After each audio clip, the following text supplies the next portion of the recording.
America अपनी खुफिया रिपोर्टों के आधार पर दुनिया भर में बन रही घातक और खतरनाक हथियारों की जानकारी इकट्ठा करता रहता है। इसी खुफिया रिपोर्ट के आधार पर अमेरिका ने भारत के कुछ सीक्रेट हथियार का खुलासा किया है और अमेरिका के इस खुलासे से पूरी दुनिया में तहलका मच गया है। अमेरिका की यूएस कांग्रेशनल सर्विस नाम की एक संस्था है जो साल दर साल दुनिया में बन रहे हथियारों की लिस्ट यूएस के पार्लियामेंट में जारी करती है। इसी लिस्ट में भारत के 2 हथियारों को भी शामिल किया गया है, जिसमें पहला खुलासा भारत के हाइपरसोनिक मिसाइलों पर किया गया है।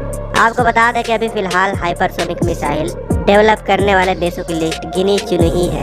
वहीं इस रिपोर्ट में भारत के डायरेक्ट एनर्जी वेपन का भी खुलासा किया गया है। आपको बता दें कि डायरेक्ट एनर्जी वेपन को लेजर वेपन के रूप में भी देखा जाता है। लेजर वेपन एक ऐसे हथियार होते हैं जिनका अगर एक बार निर्माण कर लिया गया तो यह कभी खत्म नहीं होते। इन हथियारों को भविष्य का हथियार भी कहा जाता है, क्योंकि भविष्य में इन्हीं हथियारों का इस्तेमाल फाइटर जेट से लेकर नेवल शिप में भी किया जा सकेगा।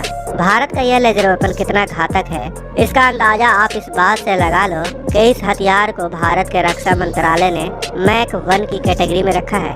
आपको बता दें कि इस लिस्ट में कुल 18 वेपन को रखा गया है, जिसमें से नेवल गन, यूएवी और डायरेक्ट एनर्जी के अलावा और भी कई प्रकार के हथियार शामिल हैं। बताया जा रहा है कि भारत जिस लेजर वेपन को विकसित कर रहा है उसकी कैपेसिटी 300 किलोवाट की होगी। आपको जानकर हैरानी होगी कि दुनिया में अभी तक इतनी ज्यादा पावर वाले लेजर हथियार का निर्माण कोई भी देश नहीं कर सका है, जबकि अमेरिका अपने नेवी के लिए लेजर वेपन को विकसित तो कर चुका है, मगर वह सिर्फ 100 किलोवाट का ही है। यानी भारत का जो लेजर वेपन है वह अमेरिका के लेजर वेपन से 3 गुना ज्यादा शक्तिशाली है। दोस्तों, हम यह कह सकते हैं कि भारत ने अगर इस 300 किलोवाट के लेजर वेपन को विकसित कर लिया तो भारत को लेजर हथियार के मामले में सुपर पावर बनने से कोई नहीं रोक सकता। अगर हम लेजर वेपन के प्रभाव की बात करें दोस्तों, तो यह हथियार काफी ज्यादा घातक होने के साथ साथ काफी सस्ते भी होते हैं, क्योंकि आज के जमाने में होने वाले युद्ध के तरीकों में लगातार बदलाव हो रहा है। अब युद्ध में लक्ष्य या किसी टारगेट को तबाह करने के लिए ड्रोन्स का इस्तेमाल किया जा रहा है। आपने अभी चल रहे रसिया और यूक्रेन के बीच के युद्ध को देखा ही होगा कि कैसे यूक्रेन रूस के टैंकों को अपने ड्रोन से तबाह करने में कामयाब हो रहा है। आगे भी युद्ध में ड्रोन्स और अनमैन्ड एरियल व्हीकल का उपयोग काफी बढ़ जाएगा।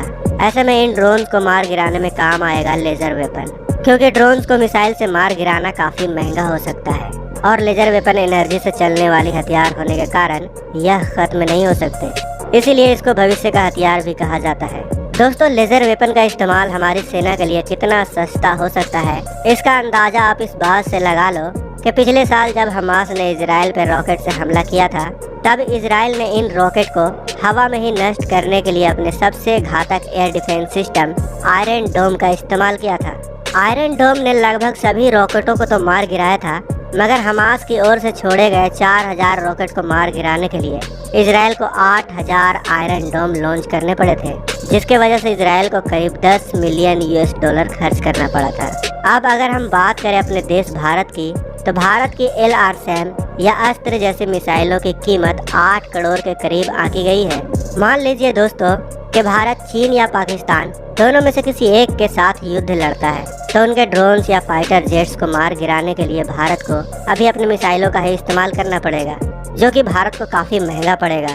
वहीं अगर भारत के पास लेजर हथियार आ जाए जो ड्रोन और एयरक्राफ्ट को मार गिराने में सक्षम हो, तब भारत को युद्ध में बहुत कम नुकसान उठाना पड़ेगा।